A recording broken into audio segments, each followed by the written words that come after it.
TikTok's doing the same thing and they're undercutting Amazon in the same ways. It's the fastest growing social media platform right now in terms of ad dollars, and the consumer behavior is in the billions. It's crazy. Do you think something will happen to TikTok, with all of the political kind of... Close to 600 million people lost access. Wow. Compare Meta versus TikTok. Which platform do you think has bigger opportunity right now? Hello guys, Alex Fedotoff here, and today I have Chappell. He's an expert with e-commerce, like growing e-commerce brands, different advertising platforms, and I'm here to pick up his brain on what's working right now and what are the trends in the industry. We're here in TikTok headquarters pretty much in New York City. Beautiful view. It's an amazing view. Thank you, Chase, for making this happen. Yeah, thank you. Cool. So how did you start, how your journey started, in e-commerce and advertising platforms? Yep, started managing social media pages for a pool builder. Ended up running Facebook ads for him. We booked out their whole business for 2 years straight. Ended up losing that one client because he ended up getting too many people buying pools, couldn't fulfill all of it, and ended up having to use that as a case study. Got my first e-commerce client. We helped that business be acquired for over 7 figures. Nice. And then the second e-com business we worked on also got acquired for 7 figures, and I was like, this e-com thing's pretty cool. It's fun, a lot of stuff's happening there, get to work with cool brands. And from there, it really developed into an agency where we were managing Facebook and TikTok ads for e-commerce brands. Then we started working with brands like 7-Eleven, Power Crunch Protein Bar, managing all their national ads and campaigns. And then a few years into that, we launched a training company where we have over 1,000 clients where we actually will help them train somebody on their staff on how to manage what we do at the agency except in-house. And so that model really worked out really well, and the content developed online, people ended up loving it. And then I ended up launching a software business, which is a Shopify app, where we do AI recommendations based off of all those Shopify analytics we're compiling now.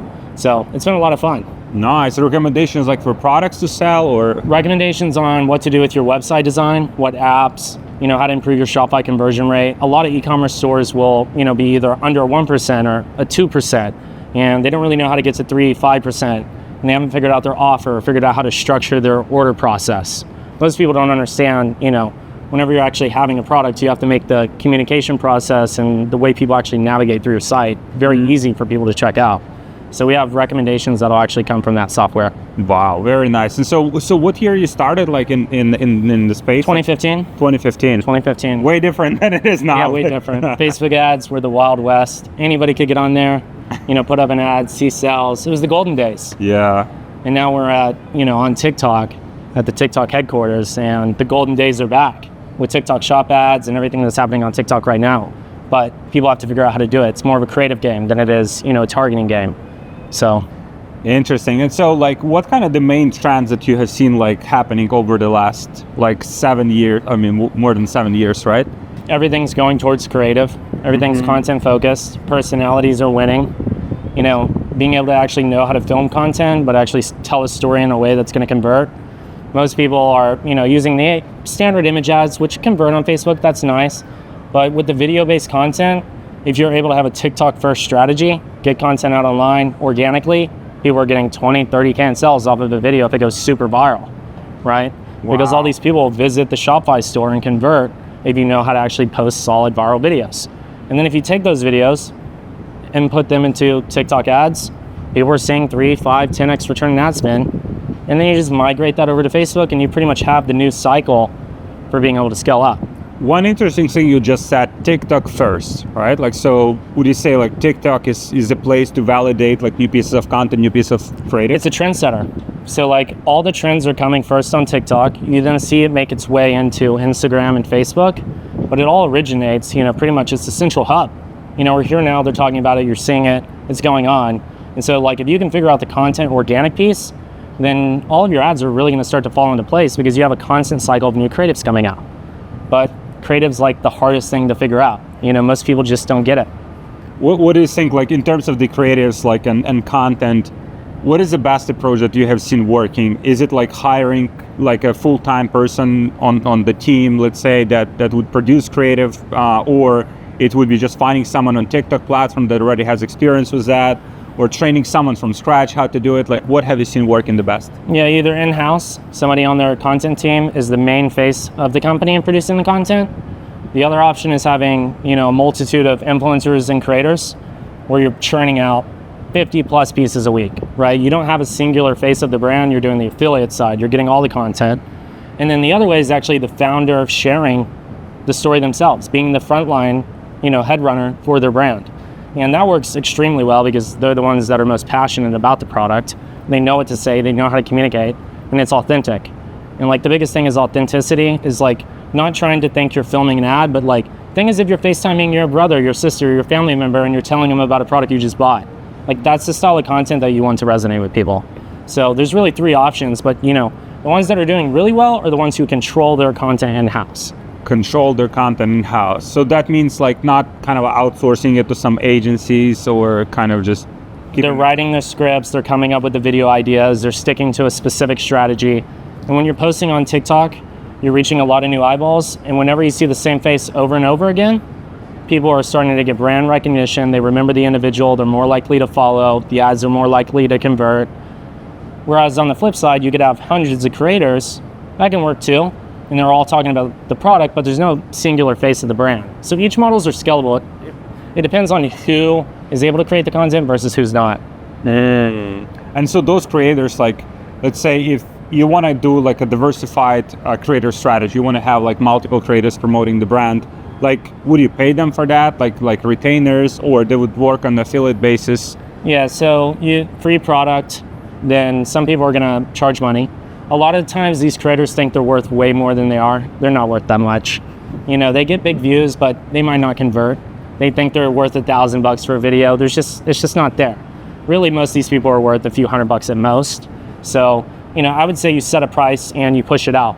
And I have an interesting story. We did this with an app where, we reached out to hundreds of creators and we offered them, do you want $50 or $100? But you get the pick based off how well you think you produce your content.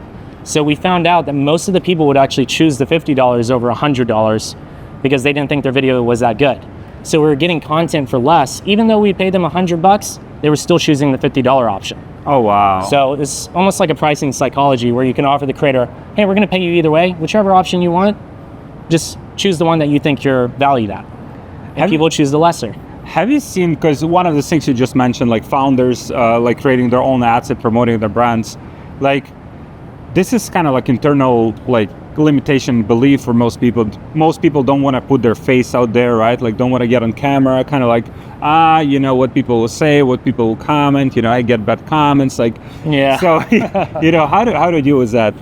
I honestly, looking at comments, you can add filters. You don't have to read the comments. There's always negativity online, like that's going to happen. But like if you literally want to scale your business and not have to worry about hiring those people initially, like just filming the content, it's not that hard. You just pull out your phone, you film the video and you post it. All of us had the first time of posting a video. It's not that big of a deal. You just have to be willing to put out that, first piece and then be consistent with it. Not every founder needs to do videos to succeed. You can hire a creative team, but you need to have control over the content, right? If you give people too much free range, then you're going to get all sorts of different things that are going to happen. You're not going to be able to really understand what's working. Whereas if you figure out what is converting and you stick to the script across multiple videos, it's more scalable.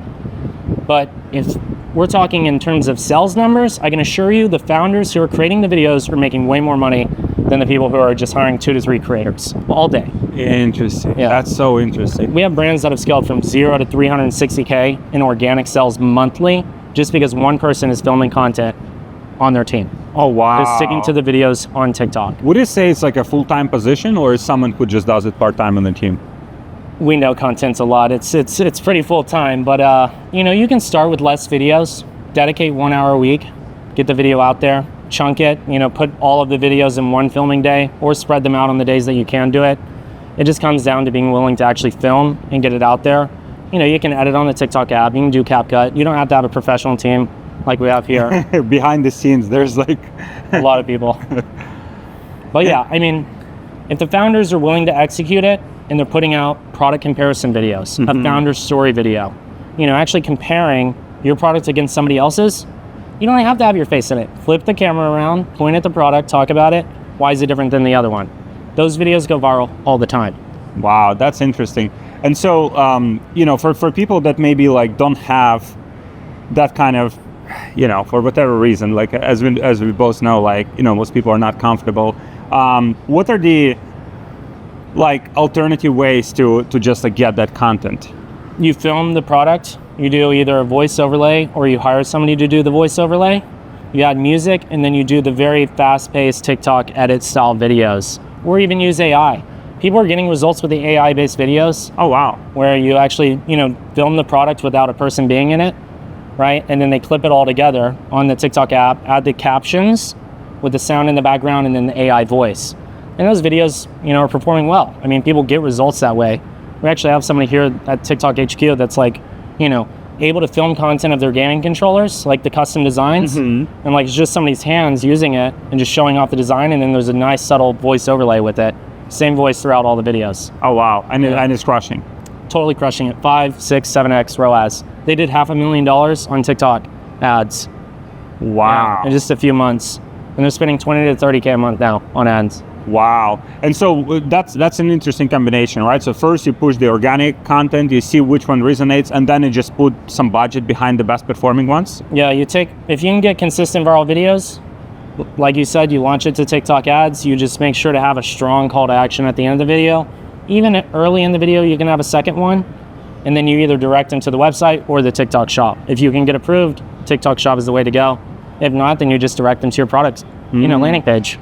Just like you would run ads for Facebook to Shopify store, same thing, TikTok shop is just a separate distribution channel that you're pushing people to. Have you seen like driving traffic to Amazon also working? We have clients that have Amazon stores. We're not running ads to them, but what we do measure is we'll see 30% increase on average whenever you're running Facebook ads or TikTok ads, a lift in sales volume. So directly when you're increasing spend, we're seeing about a 30% lift in sales because people will search on Amazon for the product. I have a client as well that they're selling like a Fox Pampas, like for home, like decor.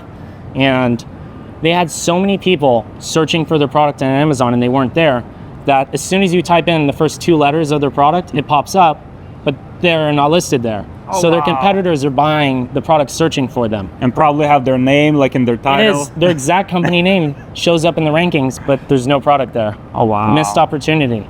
So like if you're going viral, you'd be surprised at where people might be looking for you that you're not in those locations. I've heard that like 20 or 30% of consumers will never buy anywhere else but Amazon. That's the reason why some people need to be on Amazon. And then whenever you start running ads, you need to measure that and like try to, reverse understand where those ROIs are coming from. It's crazy. Like people are religious about Amazon, but I'm making a prediction that TikTok Shop is going to become the next Amazon. Oh, wow, no shit. I think so because you're watching live video. It's easy to buy. They require people to have 2 to 3 day shipping, just as fast as Amazon in most cases. And they're doing what Amazon used to do, which is being the lowest price in the market. They would sign contracts, making it to where if somebody sold online, you would have to sell on Amazon cheaper. Like they would prevent, sellers from being able to underprice their Amazon listings, which gave consumers the lowest price. That's a good strategy. TikTok's doing the same thing and they're undercutting Amazon in the same ways. They're doing super low $1, $3, $4, pricing on their products. And somebody sells a product for $30. TikTok is covering half of it by giving the customer a coupon. The company keeps the money in full price, but the customer gets 50% off, 30% off, undercutting all of Amazon's numbers. TikTok is covering partially that loss? Covering it for both sides. Wow. They're investing the money and they're making, both sides money. How long do you think this will last? Kind of like maybe, are they doing it just like short term? Probably not very long. But the thing is if you take advantage of it, you're in this, little fraction of time and space where you're going to make a lot of money, figure out your business and grow in other places too. But TikTok's showing all the indicators of doing what Amazon used to do, and people are buying. It's the fastest growing social media platform right now in terms of ad dollars, and the consumer behavior is in the billions. It's crazy. We were just talking about this earlier. $24 billion they've generated. It's a lot of money. People are buying. Wow. So in terms of like overall like TikTok, like so you think it will be evolving more and more to kind of like consumer platform like Amazon where people can just buy all sorts of products? Yeah, I think because people live on TikTok so much that the marketplace is just showing up now. You have your shopping feed. You can have the Amazon Explore where you get product recommendations. They're giving you cart notifications like Instagram would for a like, and people are checking back and they're pretty much living there. I mean, they've done these apps in other countries, right? I believe in China, they've had it to where pretty much everything you do is like on one app. Oh, yeah. So like, I think this is like a migration is starting to happen into this, side of it. Long form, short form, marketplaces, pretty much everything you need in one place. Do you think something will happen to TikTok, with all of the political kind of I don't dialogue? want to. Yeah. I don't want it to happen. I'm not concerned about it right now because, people are generating results, we're moving along. We'll see what happens. I don't know. What do you think? I think they'll probably figure something out. And, Okay. if they even sell the platform to another like US kind of entity, Right. that will still have to operate. I mean, It would. Yeah. Why would you completely remove a platform, Yeah. that's generating all these sales for the, economy? So much is happening and there's billions of users. It did happen in India. I don't know if it would happen here. History could repeat itself. But I mean, In like you India, said, they banned? they banned it. Oh, wow. Yeah. And overnight, I believe it was like close to 600 million people lost access. Wow. All That from is that. crazy. Yeah, so I mean, it's possible. I'd like to think it doesn't happen. But like you said, I mean, there are options, right? They could sell. Wow. So if they do, it just might not be the same platform, but still be TikTok. Meta ads is still like important piece of the marketing puzzle. I mean, we just talked about it, that Meta is still kind of like the big, Huge piece. So kind of like, how do you treat like attribution? Let's say you have Facebook, you have TikTok, you have all these channels. Like, how do you kind of put it all together? Use any tools? Yeah, we have Surge. It helps with the attribution side of it on Shopify specifically. There's lots of tools out there. They're not as necessary in my opinion as they used to be. Right when the iOS changes, I'm sure you remember all these accounts were in a frenzy. It's not as important, but when you measure it, we're still looking at the direct return on ad spend, understanding TikTok versus Facebook, and then having the UTMs applied, being able to see it on Shopify's end. And then also you can run conversion lift tests and remeasure from your pixels to run a swift look at all your data and see which one's converting, reattribute, to the right audiences and stuff. So at the end of the day, as long as you're making money on the front end on each platform, then you're in a good situation. But what's becoming more important is the LTVs from your return on ad spend, recurring products, recurring subscription. That's like a big piece of the pie, is being able to stack your revenue now. A lot of people are going into that direction that I think a lot of people lacked in the past. Which platform, like, let's say, compare Meta versus TikTok, which platform do you think has bigger opportunity right now? Meta's still king in terms of ad spend, in terms of barrier to entry. I think it's a whole lot easier to be able to create images and run ads on Facebook and see results than having to figure out the whole content strategy for TikTok. But I do know if that you get that piece unlocked, you're going to be in a way better position than anybody else going to, Meta, once you get that other avenue going. So TikTok first. Yeah, TikTok first. But I think if you're just entering, Meta's probably going to be easier to unroll into. But if you want explosive, really skyrocket sales rather than having to, slowly scale or linear growth, because it can take time. Whereas on TikTok, you could have, a day where you go up 50, 60 grand from a viral video and then leverage that sales growth on TikTok ads and then Facebook ads. So businesses sell out all the time. We've had so many clients sell out their stores just from TikTok alone. Wow. The organic boom, the TikTok ad boom, and then being able to get the ROAS from where it's been sitting on Facebook at 2 to 5 to being, in the 3 to 7 range. You mentioned several like frameworks to say comparing your product to other products, just talking about your product, different benefits. What are the other frameworks do you think that people watching can Founder's utilize? story. You share the story of how you started the business, even talking about what's not working. How'd you fail? You lost a lot of money, and now you've launched this. Here's our new product lines, our new drop. And then with the actual videos, you're talking about getting a reaction. So let's say you have a supplement or something that has a flavor. You go out and do interviews just like we are now, interviewing somebody about your product. Hey, what do you think about this new flavor? And somebody goes, wow, that tastes really good. It's the reaction that people are like, what does it taste like? Or they say it tastes like shit. Yeah. They probably won't post that. Oh man, there's so many creators out there that are scamming and stuff. But anyways, these reaction videos get attention, they go viral, and then people will buy because they want to know. So you have reaction videos, you have founder stories, you have product comparison. And then you have features and benefits, like here's the 5 reasons why my life improved because of X product. Or here's the 3 interior design tips that I recommend inside my home, product placement with the actual product. Some of these videos have your face, some of the videos don't, right? And then review based, which is like, get ready with me. This is like, I give this, a 10 out of 10. I use it every day in my daily life. You can hire creators to do that all day long. So there's a lot of scenarios where you do it. And then TikTok Live is another big one. If people are willing to do it, you can now just buy by watching a live stream. Check out immediately and stay on the live, and it just opens a tab and you can still listen to the live. It's pretty crazy. Is being like controversial helpful with your content? It's a good question. That's a really good question. So controversial content is the easiest way to go extremely viral because you're dividing audiences. We have the Andrew Tates and all those types of creators that are very controversial. Half the people agree, half the people don't. That will get you eyeballs all day long. That'll get you sales all day long. We had a client that was Bad Society Club. They did a $30,000 sales day off of one TikTok video. And it was like, I'm in my 40s, but I dress like I'm in my 20s when I'm going out. And all the older people are like, I would never dress like that, right? And then all the younger people are like, yes, when I'm 40, I want to dress like that again, like I'm still 20.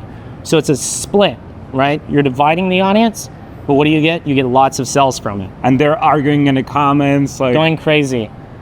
People are going at each other. There's hatred, there's love. It's everywhere. But those videos are the ones that get the reactions. The algorithms love it. But to go and play on the side of controversy, that's the decision you have to ultimately make. With TikTok, let's say driving traffic from TikTok, like would you drive traffic to a standard like optimized product page, or would you 100%. drive traffic to like landing page, like 5 reasons why this product is viral on TikTok, or kind of something more precise? You should always test both. We see product pages convert. We see the custom, product detail pages where you have unique headlines, you have unique benefits, and you're testing different angles there. Those convert really well.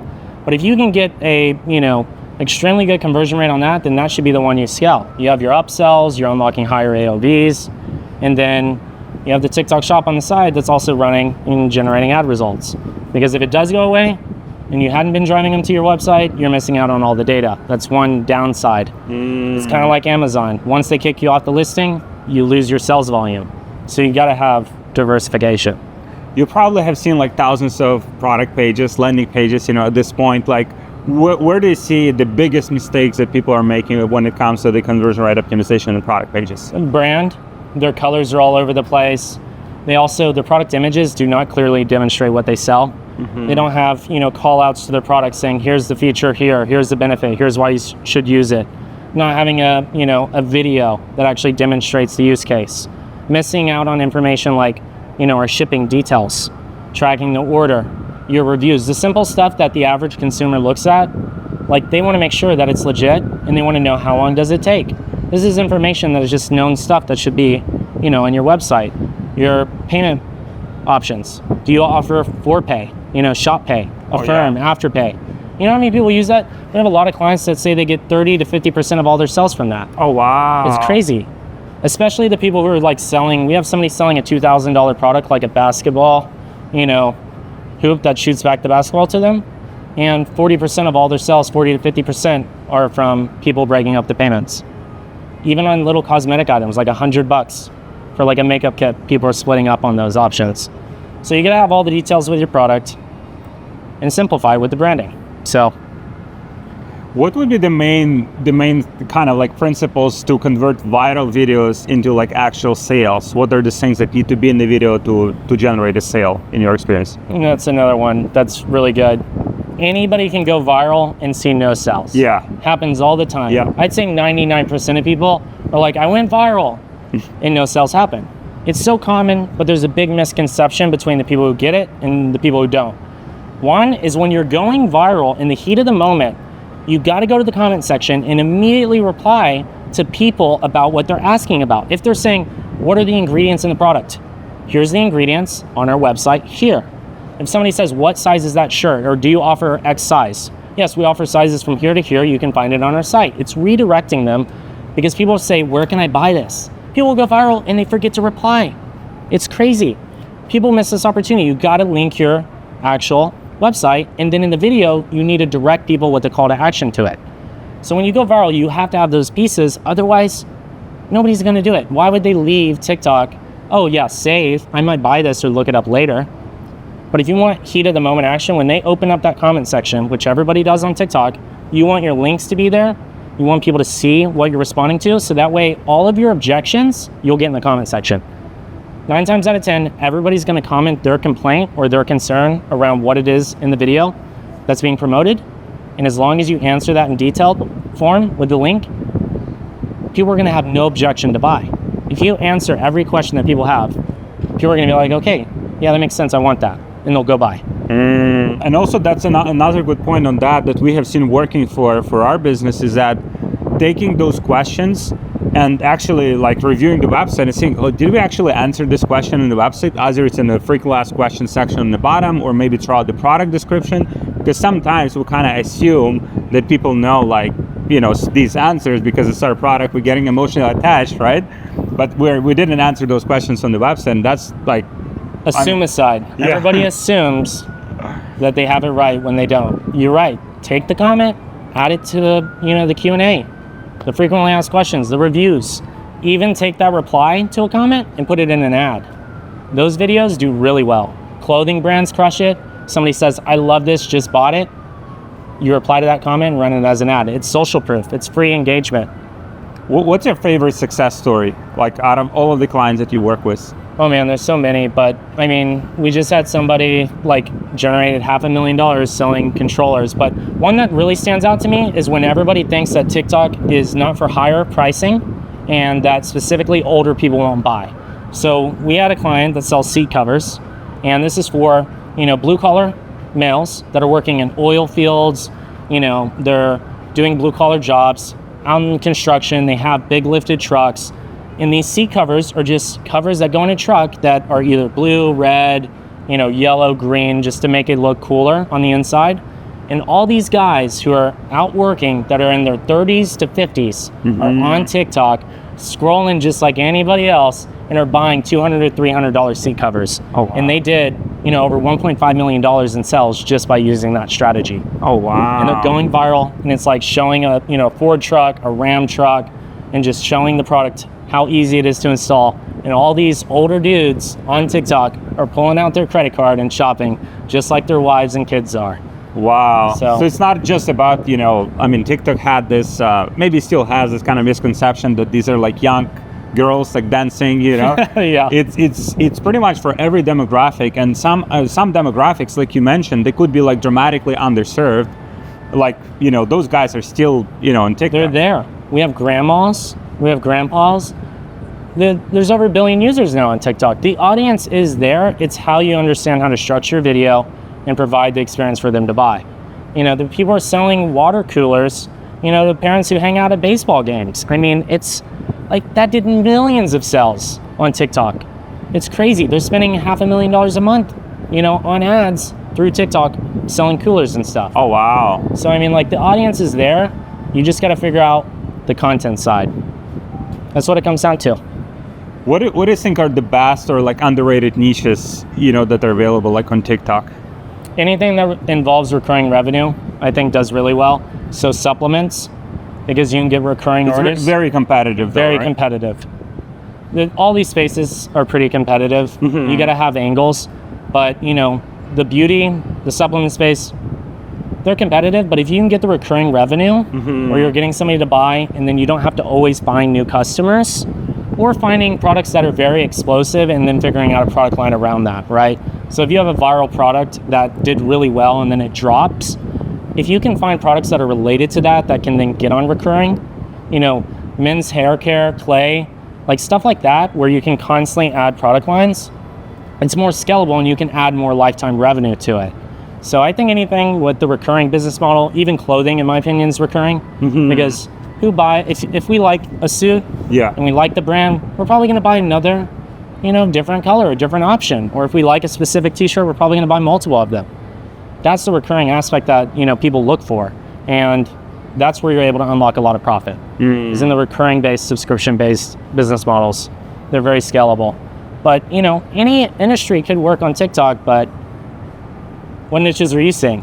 What are like the explosive ones that y'all are doing right now? On our side, Yeah, on TikTok.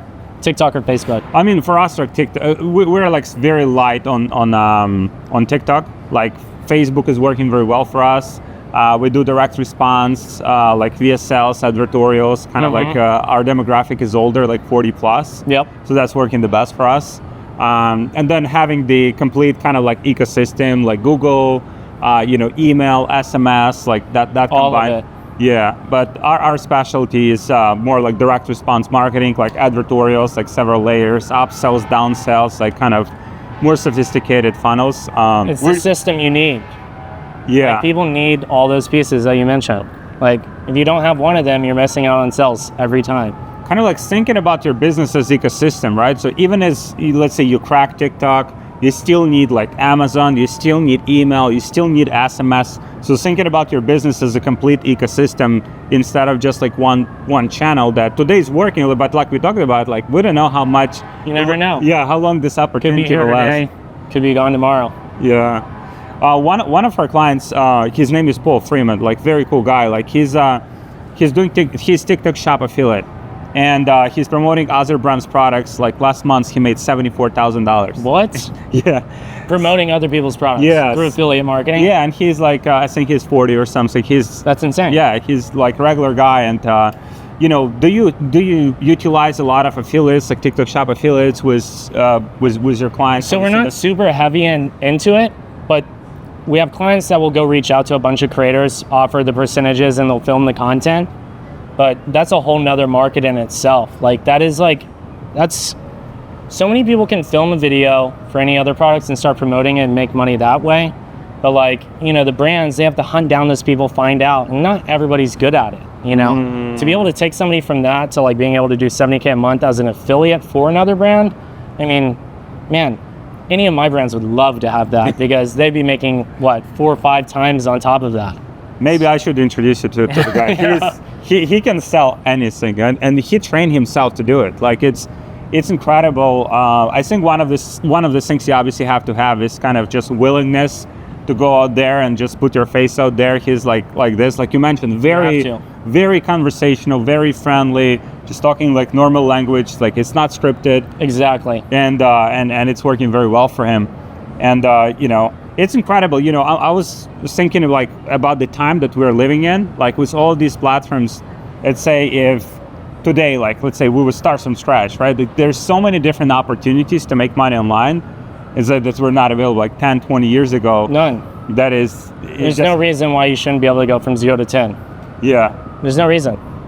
Because you can get the product shop up, you have Amazon, you have TikTok shop, you have the Facebook, you have Google, you have every opportunity right there and all the tools available. For sure. Chase, thank you so much for Alex, I appreciate it. Beautiful New York. Yeah, beautiful view, beautiful conversation. Thank you very much for watching, and we'll see you in the next video.